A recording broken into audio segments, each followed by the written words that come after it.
আমার ঘরে চলো জগ জানে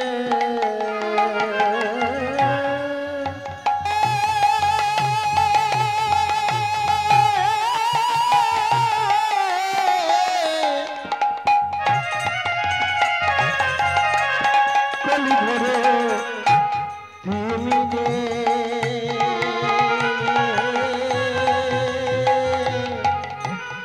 গড়া চলো জগজন এবার ভক্তিমতী মায়েরা এবার একটা পালা গাইবো আপনাদের জন্য ছোট করে পালা কলি ঘরে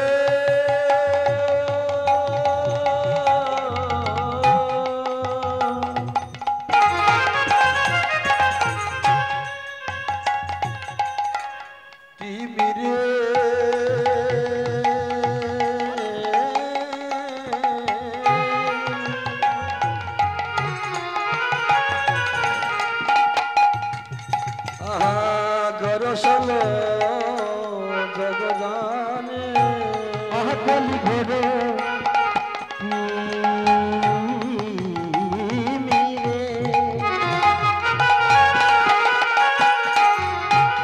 গোড়া চলো জগ জন ধর্ম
সাধন ভজন করতে হয়নি, আপনা থেকে কে পাঠিয়ে দিয়েছে? বিধাতা। এই বিধাতাই নির্ঘণ্ট করতে পারে যে মানুষের ভাগ্যে কি ঘটবে না ঘটবে। ঘটনাটা সেটাই নিয়ে আমার পালা। এই বিধাতা মুনির সাধনা করেছিল ধাতা নামে একটা মুনি, ইক্ষ্বাকু বংশের ছেলে।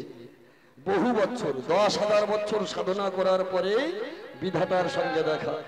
বিধাতাকে জিজ্ঞাসা করছে, বিধাতা মুনি, সবার ভাগ্যলিপি আপনি রচনা করেন, তা বলো তো দেখি আমার ভাগ্যে তুমি কি লিখেছ? বিধাতা বলছে, কেন? সবার ভাগ্যলিপি আমি রচনা করি, সে জানে না তার ভাগ্যে পরবর্তীকালে কি ঘটবে। তা তোমার জানার বিষয়বস্তু তো না, অতি গোপনীয় ব্যাপার। বলে না, জান, বলতে হবে। আমার ভাগ্যলিপি তুমি কি রচনা করেছো বলো দেখি শুনি। বলছে, শোন। একান্ত যখন শুনবি না, সকরার কাছে পারা যায় মায়েরা, কিন্তু পায়ে ধরার কাছে কেউ পারে কি? বিধাতা মুনি বলছে, বেশ, কথাটা গোপন রাখবি। তোর ভাগ্যলিপি আমি রচনা করেছি, তোর ছেলে তোকে বিয়ে দেবে। তোর ছেলে তোকে বিয়ে দেবে। বলে, সে কি? বিয়ে করলাম না, সংসারী হলাম না, নারী স্পর্শ করলাম না, ছেলেটা আসবে কোত্থেকে আর আমাকে বিয়ে দেবে কেমন করে? বলে, এটাই তোর জীবনে ঘটবে। বলে, মানতে পারলাম না। সবাই তোমাকে সত্যবাদী জিতেন্দ্রীয় বলে, আমি তোমাকে মিথ্যাবাদী প্রকাশ করবো। ও মাসিমা, প্রতিজ্ঞা নিয়েছে আমি তোমাকে মিথ্যাবাদী প্রকাশ করে দেব, এই প্রতিজ্ঞা করছি। এই বলে কি করলেন, একটা গেরুয়া বসন কিনে এনে গায়ে উত্তরীয় দিয়ে এবারে সাধু সেজেছে। সাধু সেজে এবারে চলেছে অঙ্গে নামা বলি, স্কন্ধে ভিক্ষার ঝুলি, কমণ্ডলু করে কবি।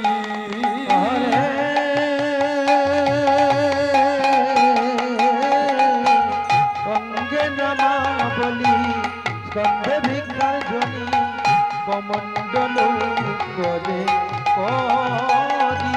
এবারে অঙ্গে নামা বলি, স্কন্ধে ভিক্ষার ঝুলি, কমণ্ডলু করে কবি। অঙ্গে নামা বলি, স্কন্ধে ভিক্ষার ঝুলি, কমণ্ডলু করে কবি। ও তারে চাচর চিকুরকে সুন্দর বৈষ্ণবী, চাতর চিতুরকে সুন্দর বৈষ্ণবে, চাচর চিকুরকে সুন্দর বৈষ্ণবী। এবারে চলেছে না ধীরে ধীরে, চলেছে না ধীরে ধীরে। চাতর চিতুরকে সুন্দর বৈষ্ণবী, চাতর চিতুরকে সুন্দর বৈষ্ণবী, চলেছে না ধীরে ধীরে, চলেছে না ধীরে ধীরে।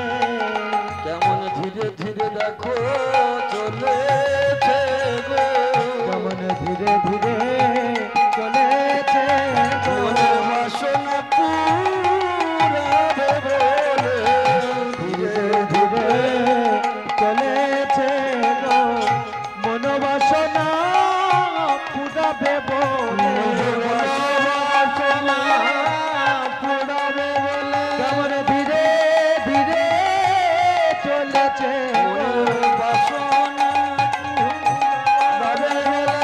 কেমন ধীরে ধীরে চলেছে গো, বাসনা পুরাবে বলে। কেমন ধীরে ধীরে চলেছে গো, বাসনা পুরাবে বলে। কেমন ধীরে ধীরে চলেছে গো, কেমন ধীরে ধীরে চলেছে গো, কেমন ধীরে ধীরে চলেছে,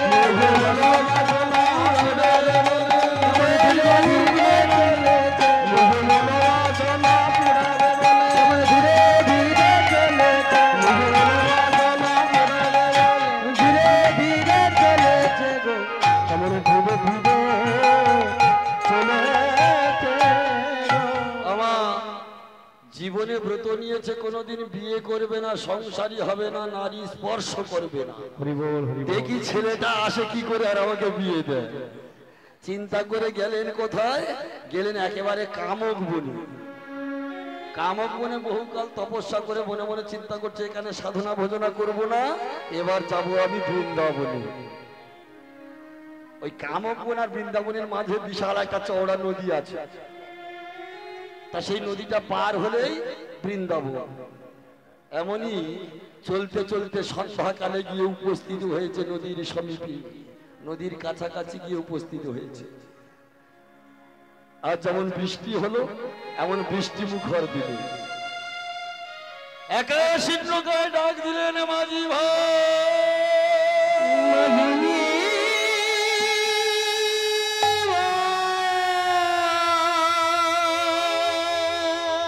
মাঝি ভাই তুমি একটিবার আমার পার করে দাও।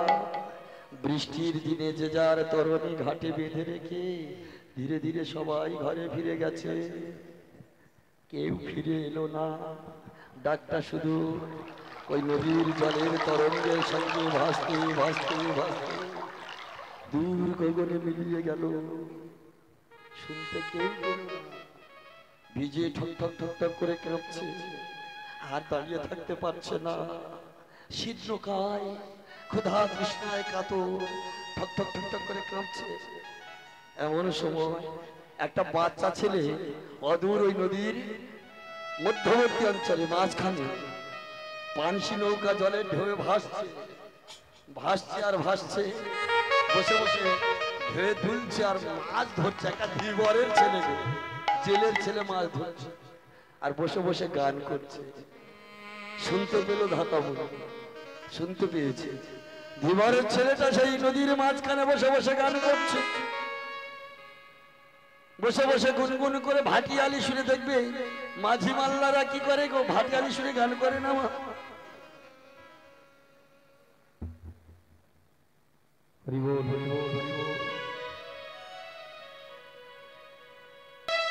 ঝড় বৃষ্টির সন্ধ্যাকালে ভিজে সিক্ত হয়ে বারবার যখন ডাকছে ধীবরের ছেলেটা আর দূরে থাকতে পারেনি। ধীরে ধীরে পানসি নৌকাটা নিয়ে ধীরে ধীরে তীরে এসেছে। ও ভাই, এই যে আমাকে ডাকছো, এই যে শুনতে পাচ্ছ না? তোমাকে ডাকবো না তো কাকে ডাকবো? এদিকে আমাকে একবার পার করে দিয়ে যাও। ধীরে ধীরে পানসি নৌকাটা নিয়ে তীরে এসেছে। এসো, দেখতে পাচ্ছ আমার জাল ওই নদীর মাঝবর্তী অঞ্চলে পাতা আছে, ঘোলার বড় পাক পড়েছে, এখনই টানে ছিঁড়ে যেতে পারে, তুমি তাড়াতাড়ি এসো। দাতামণি কি করছে? হাতে সোনার কমণ্ডলুটা নিয়ে গায়ে নামাবলিটা নিয়ে তাড়াতাড়ি করে গিয়ে নৌকার উপর আরোহণ করেছে। যখনই আরোহণ করেছে দেখবেন মা নৌকার উপরে কয়েকটা কাঠ বাঁধা থাকে না মা, কি তাকে গুড়া বলি।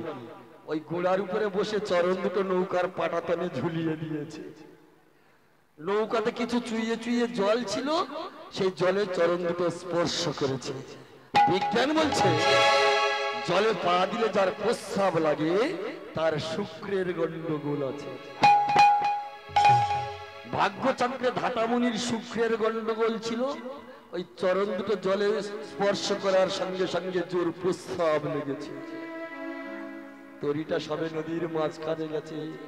প্রস্রাব এই পৃথিবীতে দেখবেন মানুষ সব সইতে পারে, কিন্তু পায়খানার প্রস্তাব কিছুতেই সইতে পারে কি মা? পারে না। উদরটা যন্ত্রণা করছে, এপাশ ওপাশ করছে। মাঝি বলছে ভাই এপাশ ওপাশ করছো কেন? দেখতে পাচ্ছ না ভাঙা তরি উল্টে পড়ে যাবে, ঠিক করে বসো। লজ্জায় বলতে পারছে না, মনে মনে চিন্তা করছে আর তো সহ্য করা যাচ্ছে না। যাই হোক, যদি নদীর জলে প্রস্রাব করি সেখানে দেবী গঙ্গা আছে, আর নৌকার মধ্যে যদি প্রস্রাব করি সেখানে দেবী চণ্ডী আছে। প্রস্রাবটা করি কোথায় ভাবছে, পার হতে এখন অনেক বাকি।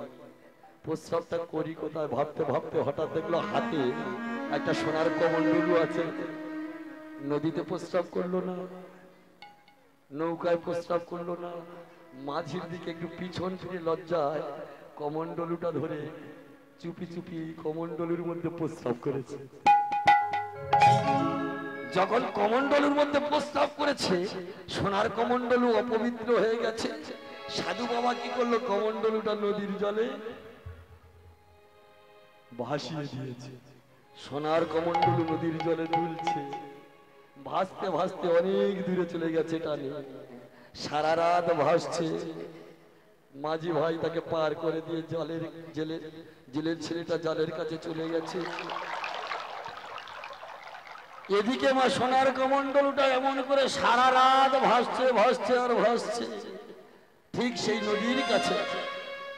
নদীর কাছাকাছি একটা বর্ধিষ্ণু গ্রাম ছিল, অর্থাৎ একটা সুন্দর ছোট্ট গ্রাম ছিল। সেই গ্রামে বাস করতে একটা সুদ নামে মুনি, তার একটা যুবতী কন্যা ছিল, নাম সুদেশনা। সুদেশনার প্রত্যেক দিন একটা কর্ম ছিল, কি জানেন? ওই কক্ষে গাগরি নিয়ে আর পাড়ার নাগরীদের ডেকে নিয়ে সারিবদ্ধ ভাবে, বৃন্দাবনে এখনো সে প্রথাটা আছে, সারিবদ্ধ ভাবে সবাই জল ভরতে যায় নদীর ঘাটে।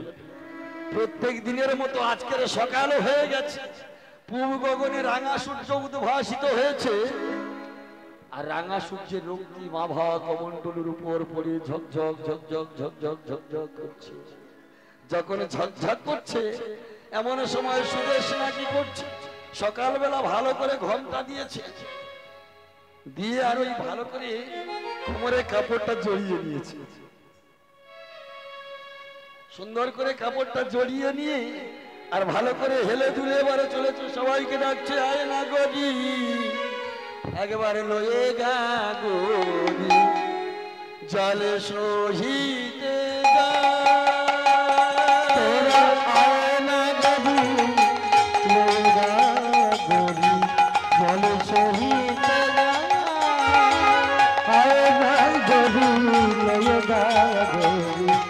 জল সহিতে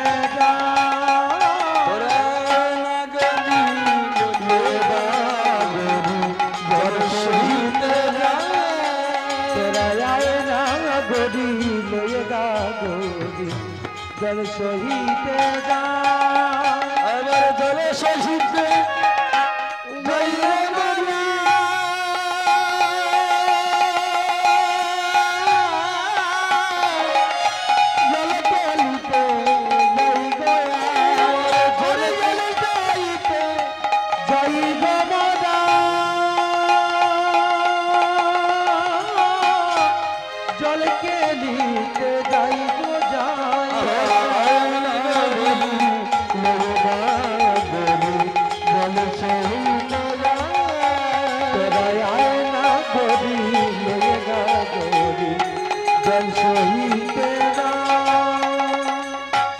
জলকেলি করতে যেতে যেতে হঠাৎ সুদেশনার লক্ষ্য করেছে, এসো কি তাকিয়ে দেখ, আরে ওদিকে তাকিয়ে দেখ না।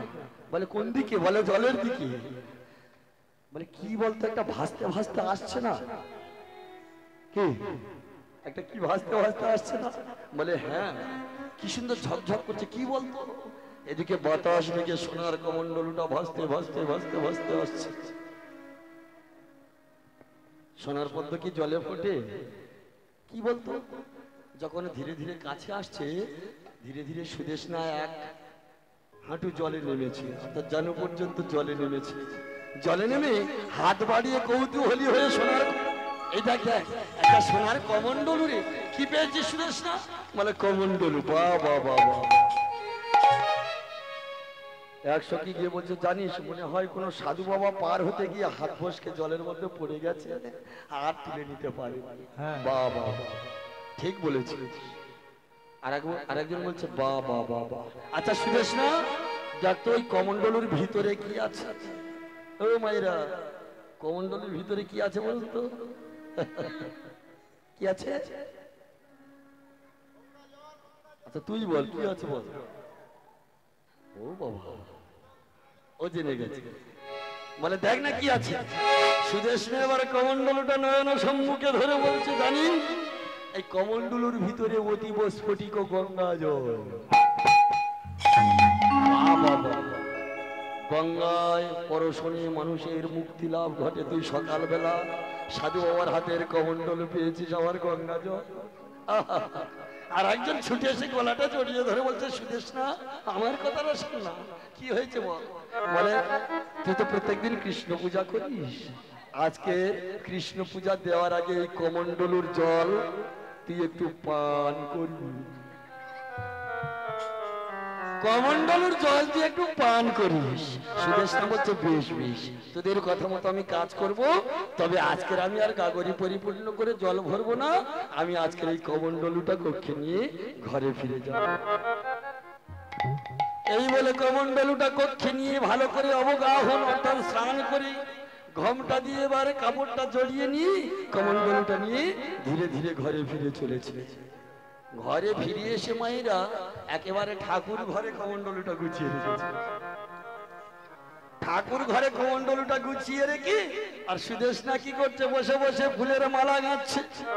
সুন্দর করে ফুল তুলে ফুলের মালা গেঁথে সুন্দর করে মন্দির সাজিয়েছে। মন্দির সাজিয়ে সুন্দর করে বসে বসে চন্দন বর্ছে, চন্দন ঘষছে আর বসে বসে কৃষ্ণ ভজন করছে। প্রতিদিন যেমন করে আজকে তেমন করছে। অন্তর মন্দিরে জাগো জাগো হে মাধব কৃষ্ণ গোপাল, তুমি জাগো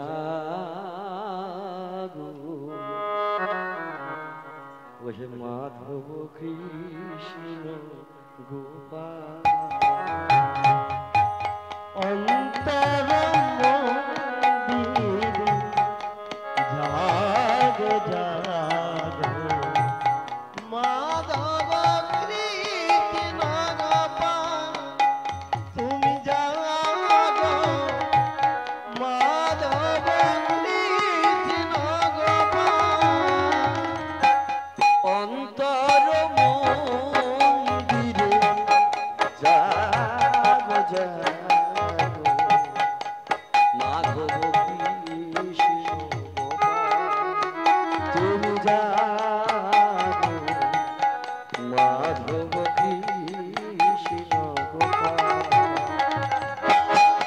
অন্তর মন্দিরে জাগো জাগো মাধব কৃষ্ণ গোপাল, তুমি জাগো মাধব কৃষ্ণ গোপাল। বিনয়র সব জাগো হৃদয়ে মম সুন্দর গিরিধারিলা। নবয়রুড জাগো হে হৃদয় মম সুন্দর গিরিধারী।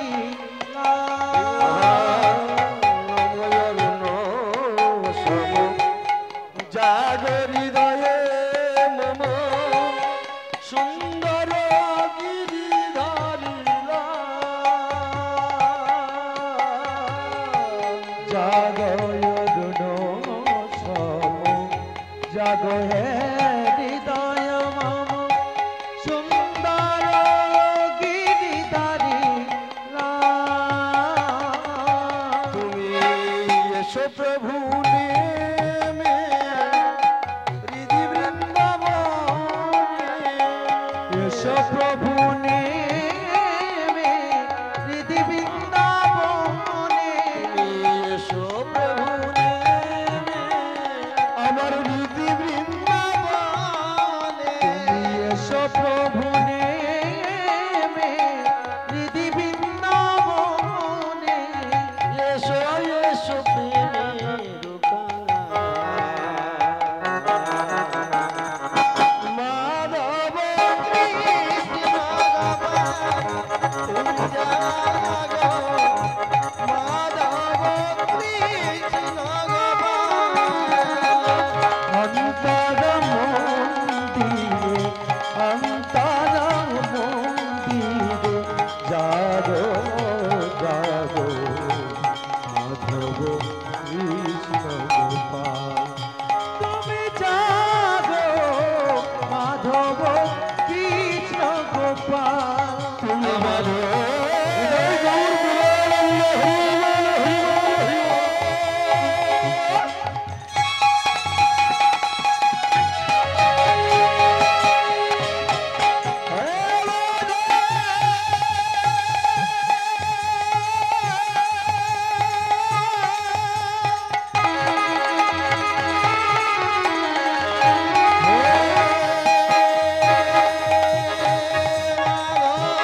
গাঁথা হয়ে গেল, চন্দন বাটা হয়ে গেল, নিজেকে সুন্দর করে সাজানো হয়ে গেল, গিরিধারী গোপীনাথকে সুন্দর করে সাজানো হয়ে গেছে।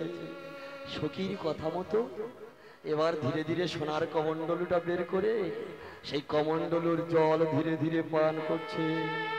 যখন ওই কমণ্ডলুর জল পান করতে গেল, পান করলো, হঠাৎ সুদেষ্ণার হৃদয়টা থরথর করে কেঁপে উঠল। সুদেষ্ণার হৃদয়টা থরথর থরথর থরথর করে কাঁপলো। সুদেষ্ণা কেমন যেন বিমর্ষ হয়ে গেল।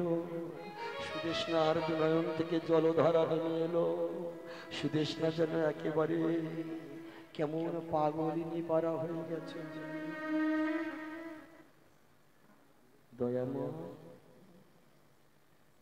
ওগো ভগবান, জ্ঞানান্ত আমি তো কোনো অপরাধ করিনি, তবে কি কৃষ্ণ পূজায় আমার কোনো ত্রুটি হয়েছে?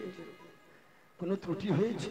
ভাবছি, ভাবতে ভাবতে সুদেষ্ণা একদিন গেল, দুদিন গেল, 1 মাস অতিক্রান্ত হয়ে গেল। সুদেষ্ণা আর কারো সঙ্গে মেশে না, সুদেষ্ণা আর জল ভরতে যায় না, সুদেষ্ণা আর কারো সঙ্গে কথা বলতে চায় না। সুন্দর চেহারাটা যেন বাসি ফুলের মতো শুকিয়ে আসতে থাকে। জানতে পেরেছে গর্ভধারিণী মা। সুদেষ্ণা, বল কি হয়েছে? দুনয়নের কোণে কালি পড়ে গেছে কেন? তোর এত সুন্দর চেহারাটা বাসি ফুলের মতো শুকিয়ে আসছে কেন? বল, হতভাগিনী। কারোর সঙ্গে ভালোবেসেছিস? তার সঙ্গে তোকে আমি বিয়ে দেবো, বল। পিতা জানলে অনর্থ হয়ে যাবে, গ্রামের মানুষ জানলে মান সম্মান সব ধুলায় মিশে যাবে। বল, বল কাকে ভালোবেসেছিস? সুদেষ্ণা বলছে, মা আমি জানি না। জানিস না? ছি ছি ছি ছি ছি, এমন নারীর বদন দর্শন করা লজ্জা। তোর কি চক্ষু লজ্জা পর্যন্ত নেই? আমার কাছে বলতে পারিস? বল, কার সঙ্গে এমন কুসঙ্গ লাভ করেছিস? বলুন তো মায়েরা, সুদেষ্ণার কি হয়েছে? কি হয়েছে মা? নারীর সর্বশ্রেষ্ঠ লজ্জা একটা অনুরাগ কন্যা, অবিবাহিতা কন্যার গর্ভে সন্তান এসেছে। সুদেষ্ণার তাই হলো, গর্ভে সন্তান এসেছে। বল হতভাগিনী, কোন কুসঙ্গ লাভ করেছিস? কার সঙ্গ লাভ করে তোর এমন চরম শাস্তি হয়েছে? বল। সুদেষ্ণা বলছে, আমি জানি না, আমি জানি না, আমি জানি না, জানি না, জানি না। জানিস না? যদি বলতে না চাস তাহলে ওই পোড়ার মুখে আর আমাকে মা বলে ডাকিস না। মনে জানবো সুদেষ্ণা নামে একটা সন্তান ছিল, সে কোন কালে মারা গেছে। যা, কোনদিন আমাকে মা বলতে আসিস না। এরপরে তুই আমাকে মা বলে ডাকলে তুই আমার মরা মুখ দেখবি।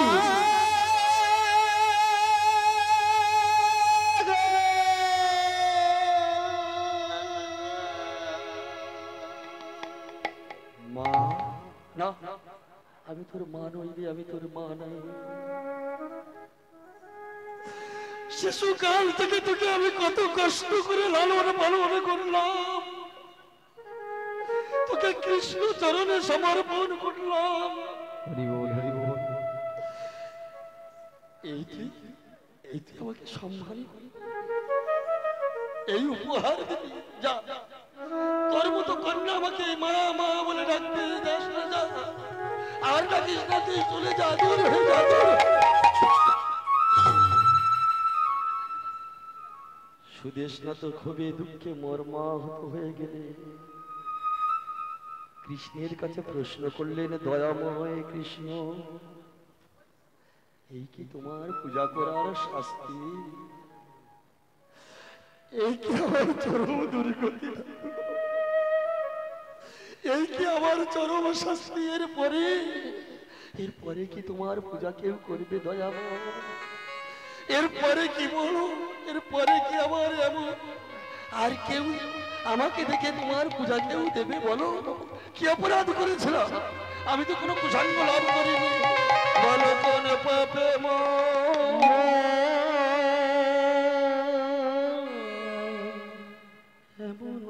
হলো?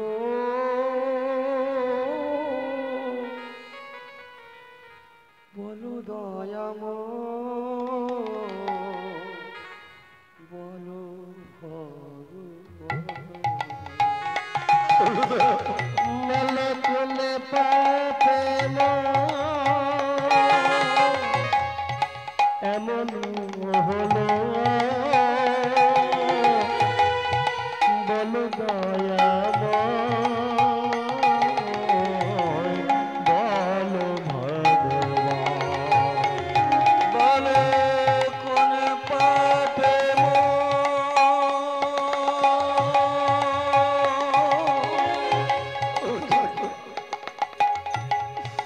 এমন হলো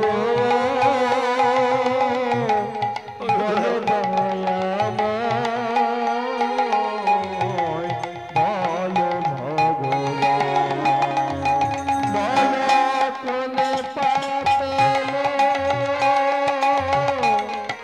এমন হলো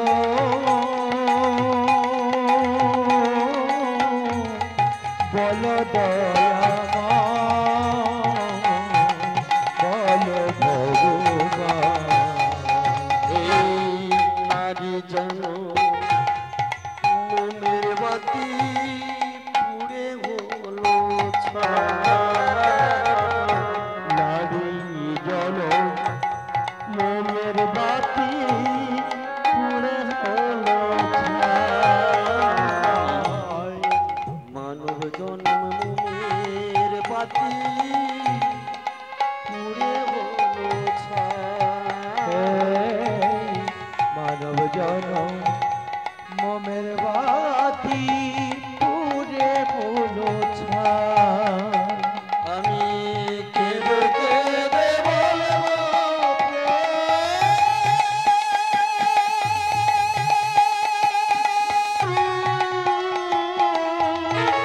এই কি তোমার বিচার আমি কেঁদে কেঁদে আমি কেঁদে কেঁদে বলবো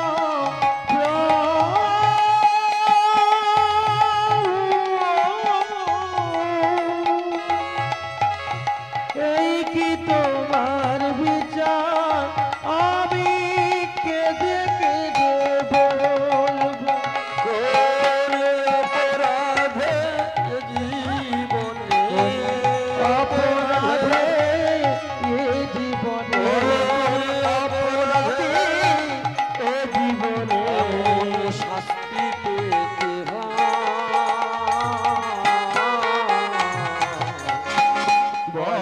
দয়াময় বলো কোন পাপে এমন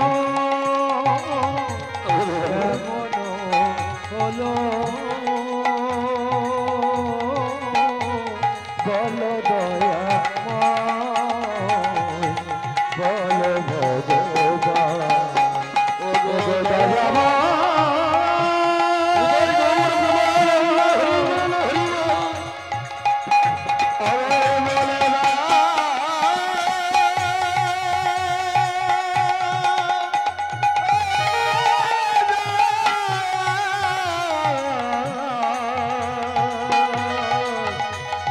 আমায় বলে না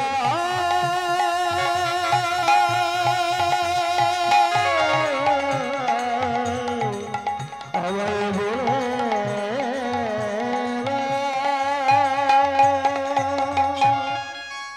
ডুকরে ডুকরে কৃষ্ণ চরণে কেঁদে কোনো উত্তর খুঁজে পেল না সুদেশনা। সবাই বলে সুদেশনার সঙ্গে কথা বলিস না, ওর মতো ব্যভিচারিণী ওর মতো নির্লজ্জের সঙ্গে কথা বলার চেয়ে ওর মুখ দর্শন না করাই শ্রেয়। যা যা দূর হয়ে যা। সবাই তাড়িয়ে দেয়, ক্ষোভে দুঃখে লজ্জায় মর্মহত সুদেশনা মনে মনে চিন্তা করে, বাঁচতে চাই না এই সুন্দর ভুবনে, আমি আর বাঁচতে চাই না। ওই গলায় কলস বেঁধে ওই গঙ্গার জলে ডুবে মরব, নইলে গলায় ফাঁসি দিয়ে ঝুলে পড়ব। তবু অনেক অনেক শান্তি পাওয়া যাবে, আর বাঁচতে চাই না। সবাই যখন আমাকে তিরস্কারের তীর ছুঁয়ে দিল, কি হবে বেঁচে থেকে? চিন্তা করতে করতে মা মন্দিরের বারান্দাতে ধীরে ধীরে অঞ্চলটা বিছিয়ে সজ্জা করে তার উপরে ঘুমিয়ে পড়েছে। আহা, ওকে তো আমার কৃষ্ণ, তুমি আমার মৃত্যু দাও ঠাকুর, তুমি আমার মৃত্যু দাও ঠাকুর, তুমি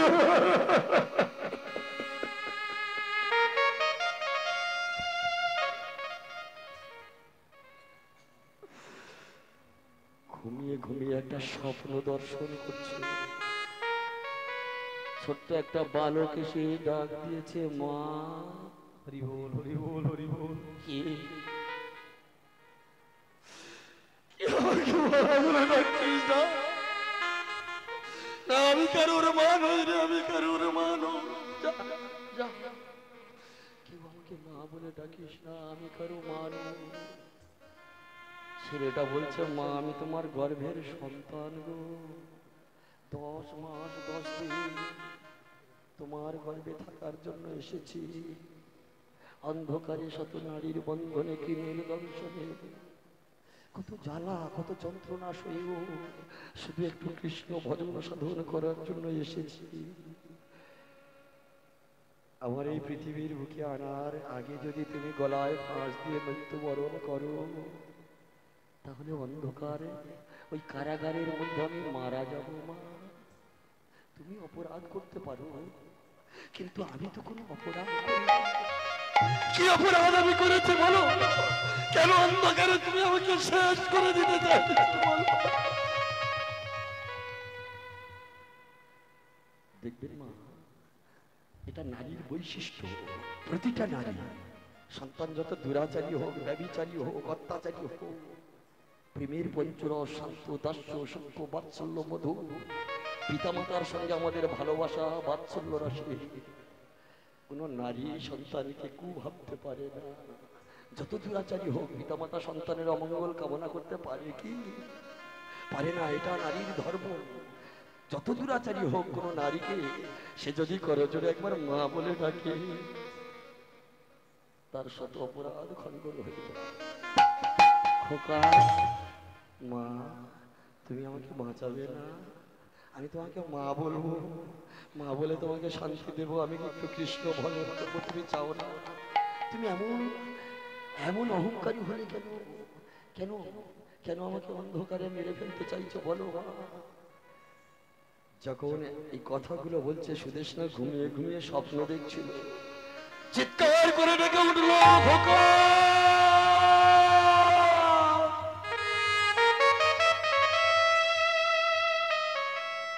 ঘুম ভেঙে গেল, দেখছে শীর্ণকায় একা ধুলা পরে পড়ে আছে। শিয়রে মা দাঁড়িয়ে তিরস্কার করছে, এখনো তুই আমার গৃহ থেকে দূর হয়ে যাসনি। কখন তোকে চলে যেতে বলেছি, যা এই মুহূর্তে। আর কোনোদিন যেন তোর মতো ওই পড়া মুখ আমি না দেখি, কোনোদিন আমাকে মা ডাক শুনতে না হয়। যা এই মুহূর্তে তুই দূর হয়ে যা। যখনই বললে যাব, চলে যাব, আর বলতে হবে না। তবে যাওয়ার আগে একটা ভিক্ষা চাইছি রে মা। কিছু চাই না, তোমাদের অর্থ প্রাচুর্য কিছু চাই না। আর তোমাকে মা বলে ডাকতে আসবো না। শুধু যে কৃষ্ণ চরণ পুষ্পার্ঘ নিবেদন করে, যে কৃষ্ণ চরণে আমি ফুল দিয়ে আমার এই চরম দুর্গতি হয়েছে, কাউকে আমি দোষারোপ করতে চাই না। ভালোই হয়েছে, ভালোই সাজিয়েছ কৃষ্ণ। তুমি তো বলেছ, যে করে তোমার আশ তার হয়ে চরম সর্বনাশ। তবু না ছাড়ে আশ, হয়ে থাকো তার দাসের অনুদান। আমি ছাড়লাম না তোমার চরণ, দাও মা। যে কৃষ্ণ মূর্তিটা পূজা করে আমার এমন চরম দুর্গতি হয়েছে, ওই কৃষ্ণ মূর্তিটা আমার অঞ্চলে ভিক্ষা দাও মা। এটা পেলে তুই শান্তি পাবি তো? যা, মন্দির থেকে কৃষ্ণের মূর্তিটা নিয়ে তুই বাড়ি থেকে বেরিয়ে যা। ধীরে ধীরে শুনিস না, কৃষ্ণ মূর্তিটা অঞ্চলের মধ্যে নিয়ে বুকে জড়িয়ে ধরে ডুকরে ডুকরে কেঁদে কেঁদে গৃহত্যাগ করছে।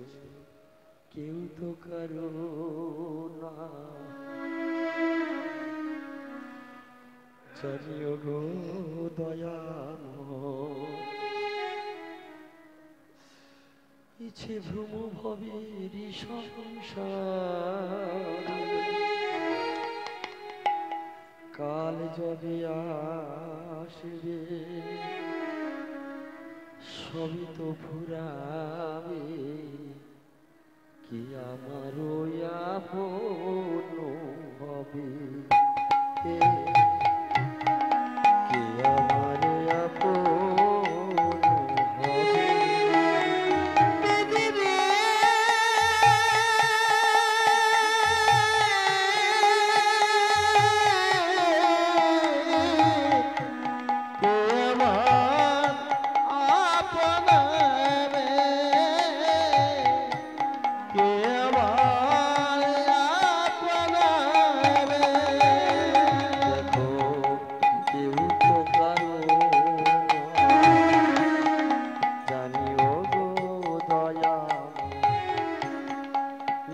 ভ্রম ভাবে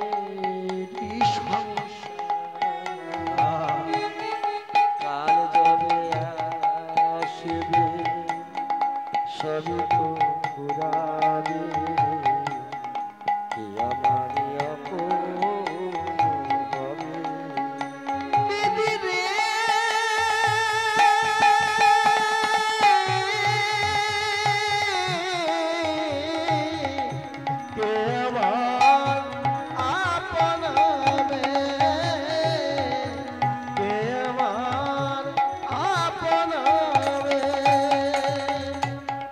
সাধেরি সংসার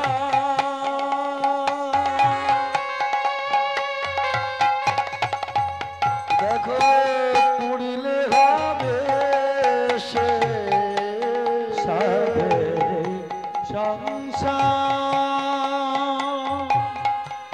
পুরলে হবে সে সাজানো এই সংসার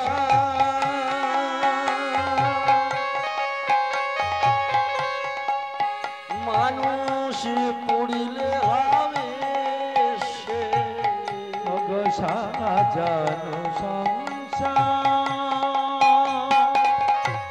পুরলে হবে সে আসা যাওয়া ভূমির মাঝে নিচে যাবে কাল যাবে আসবে সবই তো ফুরাবে কে আমার আপন হবে কে আমার আপন হবে এই তো কারণ জানিয়ে গৌরদয় আমার নিতে ভ্রমি পাবের সংসারে কালে যাবে আসবে সবই তো ফুরাবে কে আমার আপন হবে কে আমার আপন হবে কে আমার আপন হবে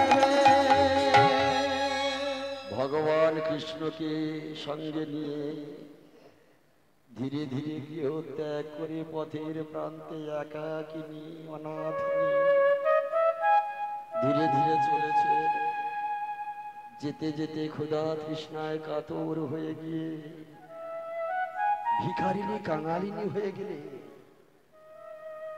ভগবানকে নিয়ে যেতে যেতে পিপাসিত হয়ে গন্ডূষ ভরে পুষ্করণের জল সেবা করে একেবারে নদীর কিনারায় গেলে নদীর কিনারায় গিয়ে একটা পর্ণকুটির তৈরি করলে পর্ণকুটির তৈরি করে সেই পর্ণকুটিরে কৃষ্ণ মূর্তিটা স্থাপন করলে স্থাপন করে প্রতিদিন বাড়িতে বাড়িতে ভিক্ষা মানে মাধবী করে মা আমার রাধামাধবের সেবা দেব গো আমার রাধামাধবের সেবা দেব আমাকে দুটো ভিক্ষা দাও আমাকে দুটো ভিক্ষা দাও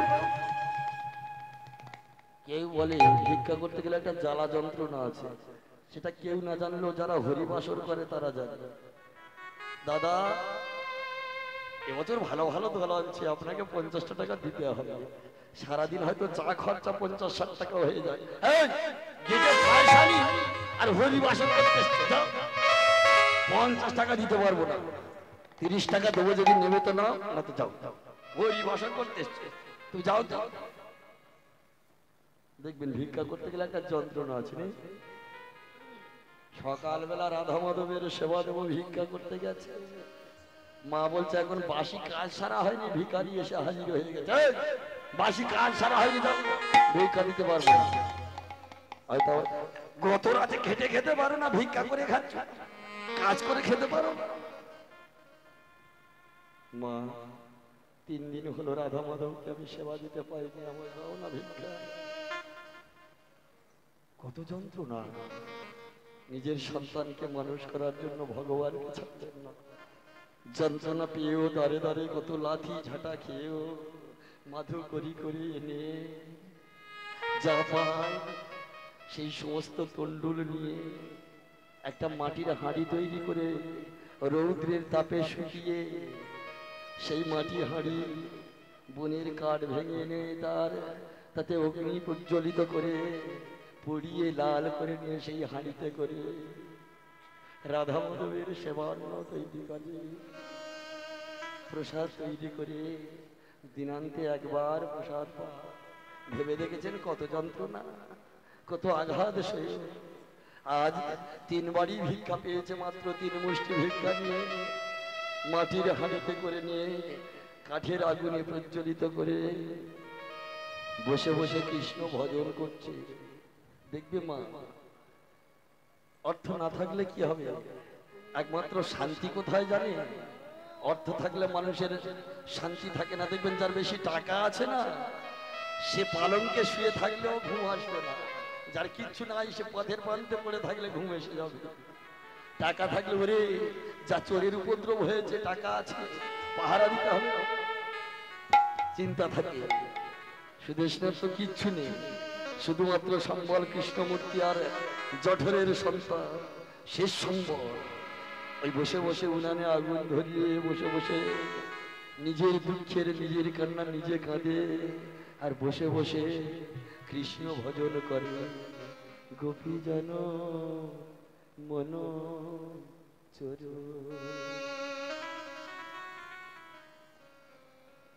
গিরিধারী না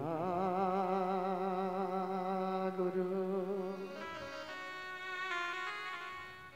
রাখো গো মিনতি রাগাপা, রাখো গো মিনতি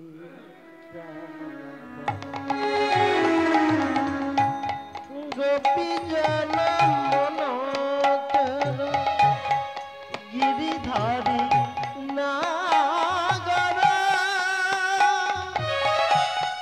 রাখো গো মিনতি রাঙাপা,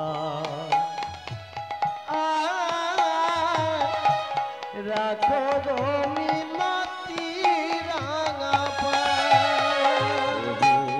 গোপী জন মন চোর, গিরিধারী গুরু রাখো গো মিনতি রাঙাপা,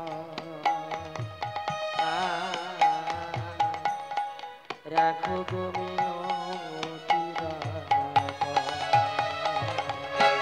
গোপী জন মন চোর গিরিধারী নাগর, রাখো গো মিনতি রাঙাপা, রাখো গো মিনতি রাঙাপা।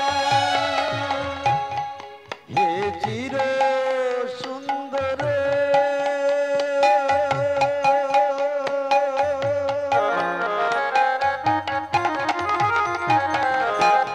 হে গিরিধারী রাধার মরম সখা বাঁকা বংশীধার।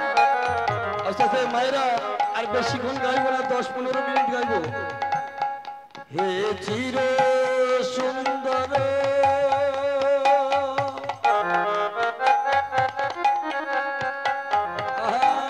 হে গিরিধারী রাধার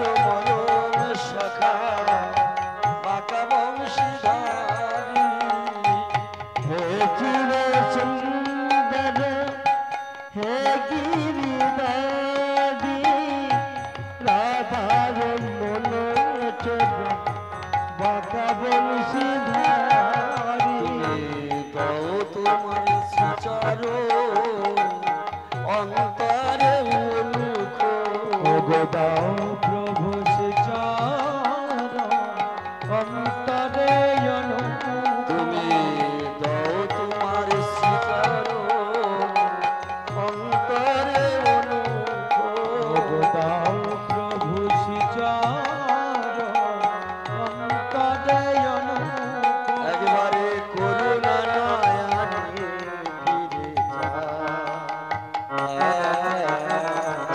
রাখো গমিনাতি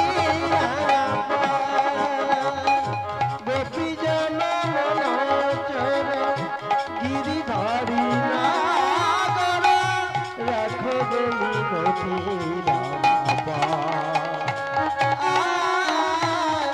রাখো গমিনাতি আমায় দেখা দাও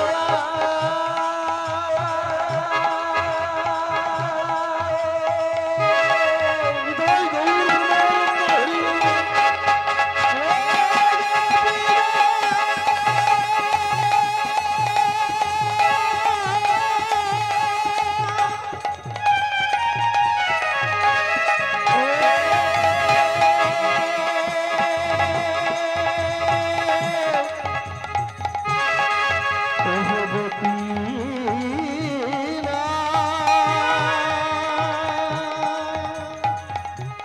দেখারা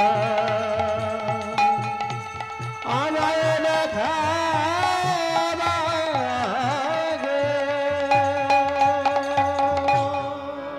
বসে বসে পরমান্ন তৈরি করে আর কাঁদে আর বলে গোবিনা সন্তান প্রসব করতে গিয়ে কত নারীর মৃত্যু হয়ে যায় গোবিনা তুমি ছাড়া তো আমার কেউ নেই এই সন্তান প্রসব করতে গিয়ে যদি আমার মৃত্যু আসে দাদা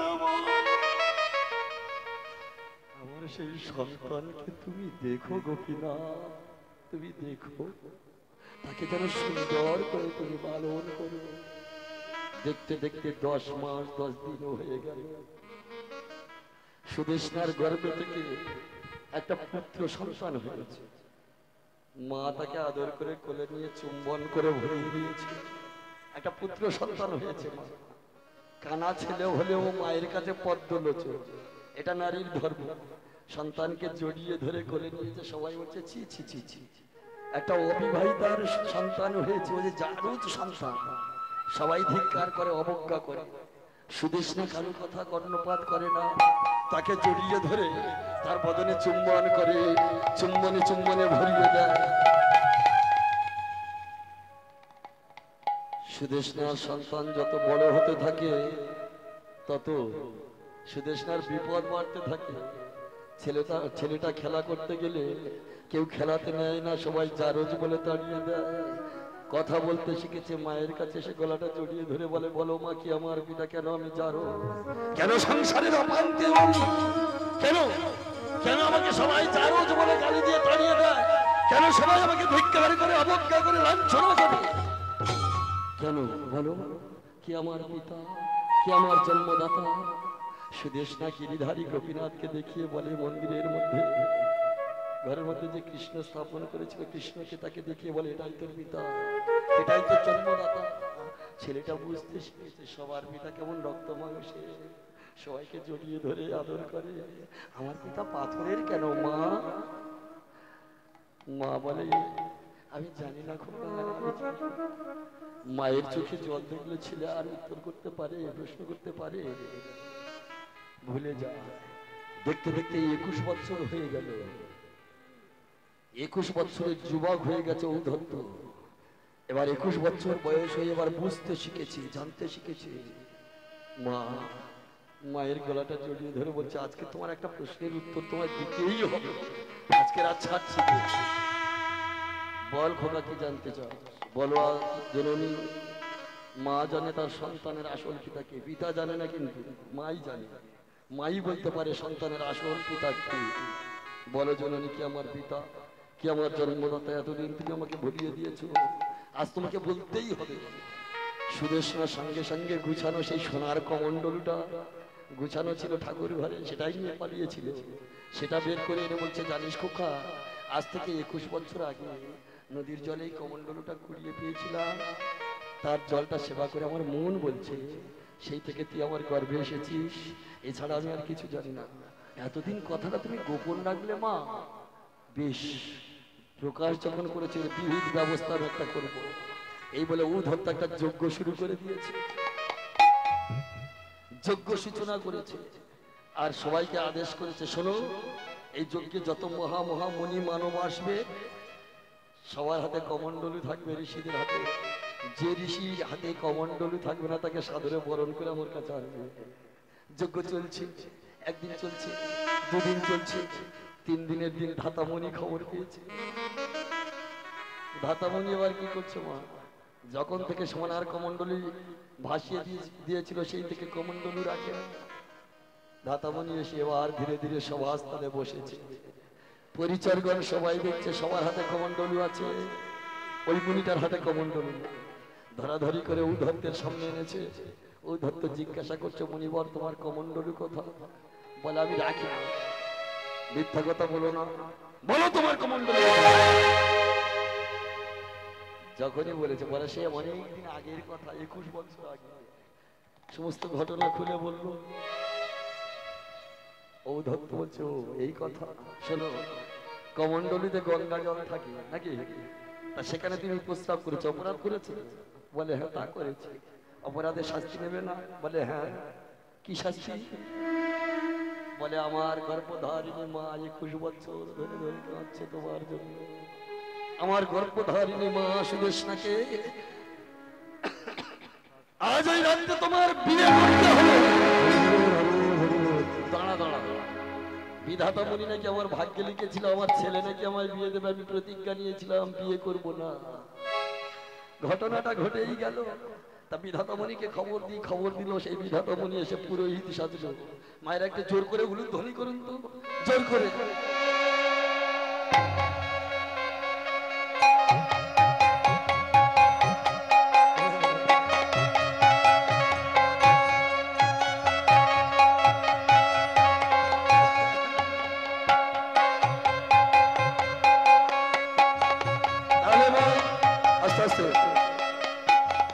লগ্ন কটা দেখো তো, লগ্ন কটা?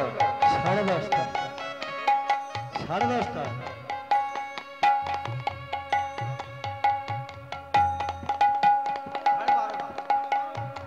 তাহলে আজকের শুভ লগ্ন 12:30। এই 12:30টায় সুদেশনার বিয়ে হবে। এবার সবাই কি করছে, আনন্দ করছে, সুদেশনার বিয়ে হবে।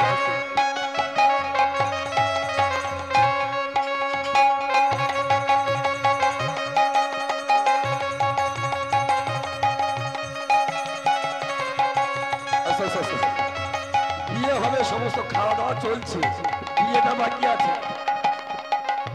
খাওয়া দাওয়া অনেকক্ষণ ধরে চলছে, এবার বিয়েটা শুরু হয়ে গেল। এবার রাঙাচালিপুরে সুদেশনাকে এনেছে। সুদেশনাকে যখনই এনেছে, সুদেশনা কি পড়ি গেল ছাড়া, পড়ে গেল ছাড়া, পড়ে গেল সারা, পড়ি গেল ছাড়া, পড়ি গেল। সবাই মিলে হলেন দিশাহারা, সবাই মিলে হলেন দিশাহারা, সবাই মিলে হলেন দিশাহারা, সবাই মিলে হলেন দিশাহারা, সবাই মিলে হলেন। এমন বড় দেখি না, এমন বড় দেখি না, এমন বড় দেখি না, এমন বড় দেখি না, হাত দেখে আমরা লাগে মরি, এমন বড় দেখি না, দেখে আমরা মনে করি, এমন বড় দেখি না। এবার কি করলেন মা, সুদেশনার একটা হাত নিয়েছে, ঔদ্ধত্যের পিতা ধাতামুনির একটা হাত নিয়ে।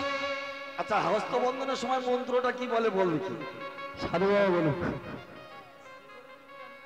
বলে আমি কি বিয়ে করেছি আমি জানি।